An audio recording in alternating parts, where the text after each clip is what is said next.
Mangyayaring mag-i-exist o iiral ang bayan ng Diyos na hinuhulaan ni Jeremias Lu? Mag-i-exist po ito sa mga huling araw.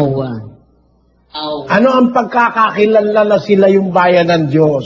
Sa kanila po. Magmumula sa kanila ang pagpapasalamat. Po. Ang puno nila manggagaling sa kanila. Ang taga nilang taga-akay isa sa kanila. Ang kanilang anak magiging gaya ng una. May takot sa Diyos. Ang kanilang kapisanan matatatag sa harap ko. Luluwalatiin ko sila. Hindi sila magiging maliit. Lalaki sila. At pararamihin ko sila. Hindi sila mangangaunti. Nagaganap ba yan ngayon sa mga huling araw, Sis Lu? Opo, nagaganap po ito sa atin ngayon. Salamat sa Diyos.